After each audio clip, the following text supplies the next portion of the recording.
CBI അന്വേഷിക്കട്ടെ, ഞാൻ FCRI വകുപ്പിന്റെ ലംഘനം നടത്തിയിട്ടുണ്ടെന്ന് ഒന്ന് പറഞ്ഞേക്ക്. ഞാൻ പേടിച്ചു പോയെന്ന് പറഞ്ഞു. ഇത് കേട്ടിട്ടേ ഞാൻ പേടിച്ചു പോയെന്ന് കൂടി ഒന്ന് പറഞ്ഞു. പ്രിയ സുഹൃത്തുക്കളെ, ന്യൂസ് ബുള്ളറ്റ് കേരളയിലേക്ക് വീണ്ടും സ്വാഗതം. VD സതീശന്റെ പുനർജനി കേസാണ് ഈ വീഡിയോയുടെ വിഷയം. അദ്ദേഹവും മണപ്പാട് ഫൗണ്ടേഷനും പുനർജനി പദ്ധതിയും ഒക്കെ കുറെ നാളുകളായി സംശയ നിഴലിലാണ്. നമുക്ക് ആദ്യം VD സതീശന്റെ വാക്കുകൾ കേൾക്കാം. കേസ് CBIക്ക് കൈമാറാൻ പോകുന്നു എന്നതിനെ കുറിച്ച് അദ്ദേഹം പത്രക്കാരോട് പ്രതികരിച്ചതാണ്. എന്താണ് അദ്ദേഹം പറഞ്ഞത് എന്ന് നമുക്കൊന്ന് കേൾക്കാം. ഇത് നിലനിൽക്കുന്നതല്ല എന്ന് വിജിലൻസ് തന്നെ റിപ്പോർട്ട് കൊടുത്തു. അത് ആഭ്യന്തര വകുപ്പ് അംഗീകരിച്ച് കേസ് ഡ്രോപ്പ് ചെയ്തു. രണ്ടാമത് വീണ്ടും ഒരു പരാതി, അങ്ങനെയുള്ള പരാതി എഴുതി മേടിച്ചിട്ടാണല്ലോ, പിന്നീട് വീണ്ടും പരാതി എഴുതി മേടിച്ചിട്ട് വീണ്ടും ഒരു അന്വേഷണം നടത്തി. ആ അന്വേഷണത്തിന്റെ ഒരു ഭാഗത്തുള്ള ഒരു കാര്യമാണ് ഈ പറയുന്നത്. രത്ന ചുരുക്കം ഇതാണ്: ആദ്യം വിജിലൻസ് അന്വേഷിച്ചു, കേസ് ക്ലോസ് ചെയ്തു, പിന്നെ വീണ്ടും പരാതി എഴുതി വാങ്ങി, എന്നിട്ട് വേട്ടയാടാൻ ശ്രമിക്കുന്നു. ഇതാണ് ശ്രീ VD സതീശന്റെ വാദം.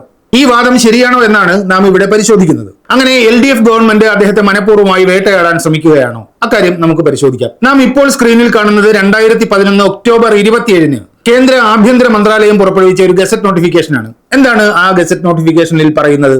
FRCA വയലേഷനാണ് വിഷയം. FRCA എന്നാൽ ഫോറിൻ കോൺട്രിബ്യൂഷൻ റെഗുലേഷൻ ആക്ട്.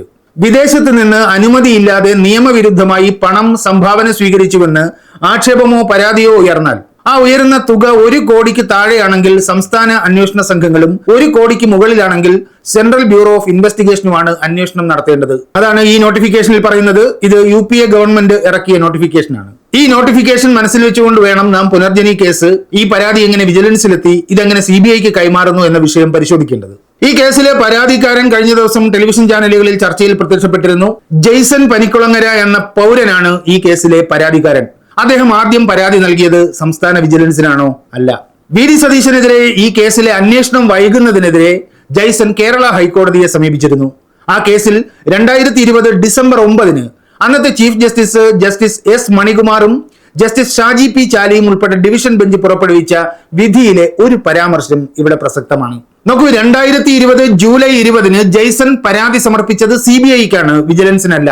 ആ പരാതി 2020 ആഗസ്റ്റ് 29 CBI ആണ് സംസ്ഥാന വിജിലൻസിന് കൈമാറിയത്.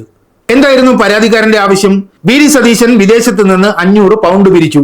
അങ്ങനെ പിരിക്കാൻ അദ്ദേഹം നിയമപരമായി കേന്ദ്ര സർക്കാരിൽ നിന്ന് വാങ്ങേണ്ട അനുമതി വാങ്ങിയിട്ടില്ല. അങ്ങനെ അനുമതി വാങ്ങാതെ ഒരു പൊതുപ്രവർത്തകൻ MLA വിദേശത്ത് പോയി പണം പിരിച്ചത് നിയമവിരുദ്ധമാണ്, ഇതിനെക്കുറിച്ച് അന്വേഷിക്കണം. ഇതായിരുന്നു ആവശ്യം. ആ പരാതിയിൽ അദ്ദേഹം ആരോപിക്കുന്നത് 500 പൗണ്ട് പിരിച്ചു എന്നാണ്. 500 പൗണ്ട് 1 കോടിക്ക് താഴെയാണ്. കോൺട്രിബ്യൂഷൻ 1 കോടിക്ക് മുകളിലാണെങ്കിലേ അന്വേഷണം CBIയുടെ ഉത്തരവാദിത്വമാകുന്നുള്ളൂ. പിരിച്ചു എന്ന് ആരോപിക്കപ്പെടുന്ന പണം 1 കോടിക്ക് താഴെ ആയതുകൊണ്ടാണ് CBI തന്നെ ഈ പരാതി സംസ്ഥാന ഏജൻസിയോട് അന്വേഷിക്കാൻ ആവശ്യപ്പെട്ടത്. ഇപ്പൊ സംഭവിച്ചത് എന്താണ്? വിജിലൻസ് ഈ കേസ് അന്വേഷിച്ചപ്പോൾ മണപ്പാട് ഫൗണ്ടേഷന്റെ FRCA അക്കൗണ്ടിലും കറണ്ട് അക്കൗണ്ടിലും ചെയർമാന്റെ പേഴ്സണൽ അക്കൗണ്ടിലുമായി സംശയാസ്പദമായി കണ്ടെത്തിയത് 1,22,23,152 രൂപയുടെ ട്രാൻസാക്ഷൻ. അപ്പോ പിരിച്ച പൈസ എന്ന് പറയുന്നത് 1 കോടിക്ക് മുകളിൽ പോയി. ഇപ്പൊ സ്വാഭാവികമായും ഈ കേസ് ആരന്വേഷിക്കണം? CBIക്ക് കൈമാറണം. ഇതൊരു സ്വാഭാവികമായ നടപടിക്രമമല്ലേ സതീശൻ സാറേ? ഇനി വിദേശത്ത് നിന്ന് 1,23,00,000 രൂപ പിരിച്ചാൽ അതിന് കൃത്യമായ കണക്ക് വേണ്ടേ? FRCA ആക്ടിന്റെ 19ാം വകുപ്പിന്റെ ലംഘനമുണ്ട് എന്നാണ് വിജിലൻസിന്റെ കണ്ടെത്തൽ. എന്താണ് സെക്ഷൻ 19 പറയുന്നത്? വിദേശ സംഭാവനകൾ സ്വീകരിക്കുന്ന ഏതൊരു സ്ഥാപനവും അവയ്ക്കായി പ്രത്യേകം അക്കൗണ്ട് ബുക്കുകളും റെക്കോർഡുകളും സൂക്ഷിക്കണം. തദ്ദേശമായ ഫണ്ടുകളും വിദേശ ഫണ്ടുകളും ഒരു കാരണവശാലും കൂട്ടിക്കലർത്താൻ പാടില്ല. ഈ വ്യവസ്ഥ മണപ്പാട് ഫൗണ്ടേഷൻ ലംഘിച്ചിട്ടുണ്ട് എന്നാണ് വിജിലൻസിന്റെ കണ്ടെത്തൽ. അത് ശരിയാണോ എന്ന് പറയേണ്ടത് ആരാണ്? VD സതീശൻ. ഉദാഹരണത്തിന് പുനർജനി പദ്ധതി പ്രകാരം ഒരു വീട് നിർമ്മിക്കുന്നു എന്നിരിക്കട്ടെ. വീടിന്റെ ഫൗണ്ടേഷൻ വിദേശ ഫണ്ട് ഉപയോഗിച്ച് നിർമ്മിച്ചു, ഭിത്തി കെട്ടിയത് നാട്ടിലെ CSR ഫണ്ട് ഉപയോഗിച്ച്. അങ്ങനെ കണക്കെഴുതി വെക്കാനാവില്ല. വിദേശത്ത് നിന്ന് 1,23,00,000 രൂപ പിരിച്ചാൽ അതെങ്ങനെ ചെലവാക്കി എന്ന് കൃത്യമായി പറയാൻ കഴിയണം. ആ ഫണ്ട് ഉപയോഗിച്ച് നിർമ്മിച്ച വീടുകൾ എത്ര, നാട്ടിലെ ഫണ്ട് ഉപയോഗിച്ച് നിർമ്മിച്ച വീടുകൾ എത്ര, അതിന് കണക്കുണ്ടോ? വീട് നിർമ്മിക്കാൻ ഏത് ഏജൻസിയെയാണ് ചുമതലപ്പെടുത്തിയത്? അവർക്ക് പേയ്മെന്റ് നൽകിയതിന്റെ രേഖകൾ കൈവശമുണ്ടോ? ഇതൊക്കെ വിജിലൻസ് പരിശോധിച്ചിട്ടുണ്ട്. ഇവിടെ നിയമവിരുദ്ധമായി എന്തൊക്കെയാണ് സംഭവിച്ചിട്ടുള്ളത് എന്ന് നാം വിശദമായി പരിശോധിക്കണം. ഈ വിദേശ പണപ്പിരിവ് സംബന്ധിച്ച് നേരത്തെ VD സതീശൻ പറഞ്ഞ ഒരു കാര്യം ഇവിടെ വളരെ പ്രസക്തമാണ്. അത് നമുക്കൊന്ന് കേൾക്കാം. ലണ്ടനിൽ ഞാൻ പോയി കഴിഞ്ഞപ്പോൾ ഒരു മലയാളി വനിതയാണ്, തിരുവനന്തപുരത്തേര്. അവരാണത് ഹോസ്റ്റ് ചെയ്തത്. ആ പരിപാടി അവരെ ഭർത്താവ് അവിടുത്തെ ഏറ്റവും പ്രശസ്തനായ ഓങ്കോളജിസ്റ്റ്, വലിയ ഡോക്ടറാണ്. അവരാണ് നടത്തിയത്. വലിയ ഒരു ലഞ്ച് മീറ്റിംഗ് നടത്തി. അവരെല്ലാം അവിടെ അങ്ങനെയാണ് നടന്നത്. സ്പോൺസർമാർ അവിടെ വെച്ച് ഞാൻ സംസാരിച്ചിട്ടുണ്ട്. ആ സ്ത്രീ ഇവിടെ തിരിച്ചെത്തി. അവരവിടെ നിന്ന് കളക്ട് ചെയ്ത പണം ചെക്കായിട്ട് ഇവിടെ വിതരണം നടത്തി ടൗൺ ഹാളിൽ വെച്ചിട്ട്. കാര്യം വ്യക്തമാണല്ലോ. ബർമിംഗ്ഹാമിൽ VD സതീശന് വേണ്ടി നടത്തിയ ലഞ്ച് പാർട്ടി ഹോസ്റ്റ് ചെയ്തത് ഒരു വനിത. ആ വനിത പറവൂരിൽ വന്ന് ചെക്ക് വിതരണം ചെയ്തു എന്നാണ് VD സതീശൻ പറഞ്ഞത്. ലഞ്ച് പാർട്ടി ഹോസ്റ്റ് ചെയ്ത ആ വനിതയുടെ പേര് ഷബ്നം ഷഫീഖ് എന്നാണ്. അവരെ കുറിച്ച് വിജിലൻസ് റിപ്പോർട്ടിൽ പറയുന്നത് ഇങ്ങനെ: Shrimati Shabnam Shafeeq, who has participated in the function, neither given check nor cash for this project. VD Satheesan പറയുന്നത് പോലെ താൻ കാശോ ചെക്കോ വിതരണം ചെയ്തിട്ടില്ല എന്നാണ് ഷബ്നം ഷഫീഖ് വിജിലൻസിന് മൊഴി നൽകിയത്.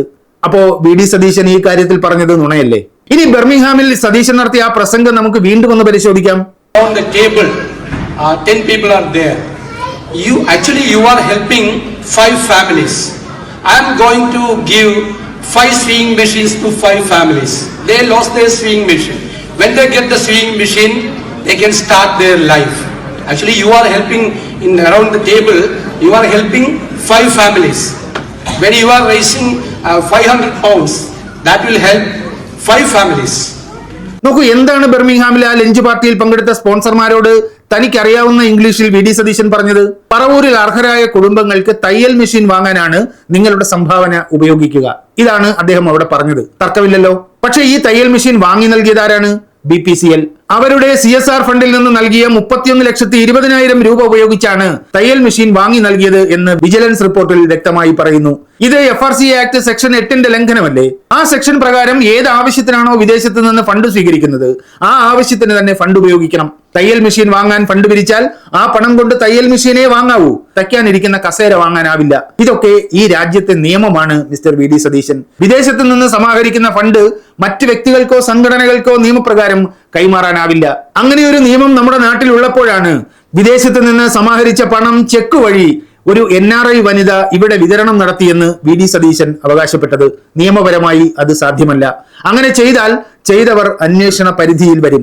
എല്ലാം പഠിച്ചു മാത്രം ചെയ്യുന്ന ആളെന്നും എല്ലാത്തിനെ കുറിച്ചും ആധികാരിക ജ്ഞാനം തനിക്ക് മാത്രമേ ഉള്ളൂ എന്നും മേനി നടിക്കുന്ന അഹങ്കരിക്കുന്ന VD സതീശന്റെ വിടുവായത്വം യഥാർത്ഥത്തിൽ ഷബ്നം ഷഫീഖിനെയും കുരുക്കിലാക്കേണ്ടതായിരുന്നു. അവർ പൊടിക്ക് തടി കഴിച്ചിലാക്കി എന്ന് പറഞ്ഞാൽ മതി. VD സതീശനെതിരെയുള്ള ആരോപണങ്ങളുടെ രത്നച്ചുരുക്കം ഇതാണ്. യാതൊരു അനുമതിയുമില്ലാതെ അദ്ദേഹം വിദേശത്ത് പോയി പണപ്പിരിവ് നടത്തി. ആ ലഞ്ച് പാർട്ടിയിൽ പ്രവാസി മലയാളികൾ മാത്രമല്ല, പ്രവാസി ഇന്ത്യക്കാർ മാത്രമല്ല, വിദേശികളും പങ്കെടുത്തിട്ടുണ്ട്. പണം കൊടുത്തവരിൽ വിദേശികളുമുണ്ട്. പക്ഷെ അങ്ങനെ പിരിച്ച പണം ചെലവഴിച്ചതിന് കൃത്യമായ കണക്കും രേഖകളും VD സതീശന്റെ കൈവശവുമില്ല, മണപ്പാട് ഫൗണ്ടേഷന്റെ കൈവശവുമില്ല.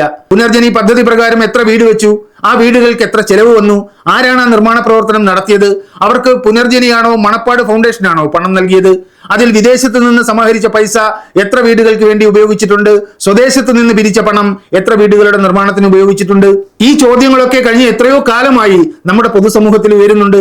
ഏതെങ്കിലും ഒരു ചോദ്യത്തിന് വ്യക്തമായ മറുപടി നൽകാൻ, വിശദീകരണം നൽകാൻ VD സതീശന് എപ്പോഴെങ്കിലും കഴിഞ്ഞിട്ടുണ്ടോ? ഈ വിഷയം സംബന്ധിച്ച് 2023 VD സതീശന്റെ നിലപാട് മാധ്യമങ്ങൾ ഇങ്ങനെ റിപ്പോർട്ട് ചെയ്തു. പുനർജനി പദ്ധതിയിൽ നിർമ്മിച്ച വീടുകളുടെ പട്ടിക പുറത്തുവിടില്ലെന്നാണ് അദ്ദേഹം പറഞ്ഞത്. എന്തിനാണ് ഇത് ഒളിച്ചുവെച്ചത്? ആക്ഷേപം ഉയർന്ന ഘട്ടത്തിൽ അദ്ദേഹം നിയമസഭയിൽ പറഞ്ഞത് എന്താണ്? കാലാവസ്ഥാ വ്യതിയാനത്തെ കുറിച്ചുള്ള സെമിനാറിൽ സംസാരിക്കാനാണ് താൻ ബർമിംഗ്ഹാമിൽ പോയത്. അങ്ങനെയല്ലേ പറഞ്ഞത്? ഞാൻ UK-യിലെ ബർമിംഗ്ഹാമിൽ ക്ലൈമറ്റ് റെസിലിയൻസിനെ സംബന്ധിച്ച ഒരു വലിയ സെമിനാറിൽ സംസാരിക്കാൻ എന്നെ ഗസ്റ്റായി വിളിച്ചപ്പോൾ ഞാൻ അവിടെ നടത്തിയ പ്രസംഗത്തിന്റെ CD ആണ് അദ്ദേഹം പറയുന്ന ഈ CD എന്റെ ഫേസ്ബുക്ക് പോസ്റ്റിൽ ഇട്ടിരുന്നതാണ്. ഞാൻ വിദേശ രാജ്യത്ത് ഒരു സ്ഥലത്ത് പോയിട്ട് എന്റെ പുനർജനി പദ്ധതിക്ക് വേണ്ടി 1 രൂപ പോലും പിരിച്ചിട്ടില്ല. ലണ്ടനിലെ ബർമിംഗ്ഹാമിൽ ഗൾഫ് രാജ്യങ്ങളിൽ ഞാൻ പോയി പ്രസന്റേഷൻ നടത്തി, ഞാൻ സഹായം മേടിച്ചിട്ടുണ്ട്. പക്ഷെ അവിടെ പോയി തയ്യൽ മെഷീൻ വിതരണത്തിന് സംഭാവന ചോദിക്കുന്ന പ്രസംഗം പുറത്തു വന്നപ്പോൾ അദ്ദേഹത്തിന്റെ നിലപാട് മാറി. എന്ന് വെച്ചാൽ ഒട്ടും സുതാര്യമായിട്ടല്ല ആദ്യം മുതൽ തന്നെ VD സതീശൻ ഈ വിഷയം കൈകാര്യം ചെയ്തത്. ഓരോ ഘട്ടത്തിലും പൊതുസമൂഹത്തെ മനഃപൂർവ്വം തെറ്റിദ്ധരിപ്പിക്കാൻ ഓരോ നുണകൾ പറയുകയായിരുന്നു. പുനർജനി പദ്ധതി സുതാര്യമായിട്ടും സത്യസന്ധമായിട്ടുമായിരുന്നു നടന്നിരുന്നതെങ്കിൽ VD സതീശന് ഇങ്ങനെ നുണ പറയേണ്ട കാര്യമുണ്ടായിരുന്നു. യഥാർത്ഥത്തിൽ VD സതീശൻ പറഞ്ഞ നുണകളും സതീശൻ പിരിച്ച പണവുമാണ് അദ്ദേഹത്തെ കുടുക്കിയത്. പരാതിക്കാരൻ ആദ്യം അന്വേഷണം ആവശ്യപ്പെട്ടത് തന്നെ CBIയോടാണ്. CBIക്ക് കൊടുത്ത തെളിവ് 500 പൗണ്ട് സംഭാവന ചോദിക്കുന്ന പ്രസംഗം മാത്രമാണ്. അതുകൊണ്ടാണ് അവർ ആ പരാതി അന്വേഷിക്കാൻ സംസ്ഥാന വിജിലൻസിനെ ഏൽപ്പിച്ചത്. വിദേശത്ത് നിന്ന് സമാഹരിച്ച തുക 1 കോടിക്ക് മുകളിലാണെന്ന വിവരം വിജിലൻസ് കണ്ടെത്തിയപ്പോൾ ആ വിവരം ചൂണ്ടിക്കാണിച്ച് പരാതി തിരികെ CBIക്ക് കൈമാറി. അത്രയല്ലേ യഥാർത്ഥത്തിൽ ഇവിടെ സംഭവിച്ചിട്ടുള്ളൂ. ഇതാണ് യാഥാർത്ഥ്യം. അന്വേഷിക്കുന്നത് വിജിലൻസ് ആയാലും CBI ആയാലും പിരിച്ച പണത്തിനും ചെലവഴിച്ച പണത്തിനും കൃത്യമായ കണക്ക് VD സതീശൻ കൊടുക്കണം. ഇല്ലെങ്കിൽ പെടും. അപ്പൊ മറ്റേ വീരവാദം ഉണ്ടല്ലോ, ഞാൻ പേടിച്ചെന്ന് പോയി പറഞ്ഞേക്ക് എന്നൊക്കെയുള്ള മാസ് ഡയലോഗുകളും ഷോ ഓഫും അതിലൊന്നും പ്രത്യേകിച്ച് കാര്യമൊന്നുമില്ല. ഈ കണക്ക് കൊടുത്തില്ലെങ്കിൽ ഇത്തരം ഡയലോഗ് അടിച്ചിട്ടൊന്നും ഒരു കാര്യവുമില്ല. രാജ്യത്തെ നിയമം എല്ലാവർക്കും ബാധകമാണ്. VD സതീശനും അത് ബാധകമാണ്. സുഹൃത്തുക്കളെ, ഈ ചാനൽ ഇതുവരെ സബ്സ്ക്രൈബ് ചെയ്യാത്തവർ ഇപ്പോൾ തന്നെ ആ സബ്സ്ക്രൈബ് ബട്ടൺ ഒന്ന് ഞെക്കണമെന്ന് അഭ്യർത്ഥിക്കുന്നു. അതുപോലെ സാമ്പത്തിക പിന്തുണയുടെ കാര്യം 7994903388 എന്ന നമ്പറിലേക്ക് നിങ്ങളുടെ ചെറിയ സംഭാവന 100 രൂപയാണ് പ്രതിമാസം ഞങ്ങൾ ചോദിക്കുന്നത്. ആ തുക ഗൂഗിൾ പേ ചെയ്യാൻ അഭ്യർത്ഥിക്കുന്നു. നിങ്ങളുടെ പിന്തുണയുണ്ടെങ്കിലേ ന്യൂസ് ബുള്ളറ്റ് കേരളയ്ക്ക് നിലനിൽക്കാൻ കഴിയൂ. അതുകൊണ്ട് പ്രതിമാസം 100 രൂപ നൽകുന്ന സപ്പോർട്ട് ഗ്രൂപ്പിൽ എല്ലാവരും പങ്കാളികളാകണമെന്ന് അഭ്യർത്ഥിക്കുന്നു. അടുത്ത വീഡിയോയുമായി വീണ്ടും കാണാം. നന്ദി, നല്ല നമസ്കാരം.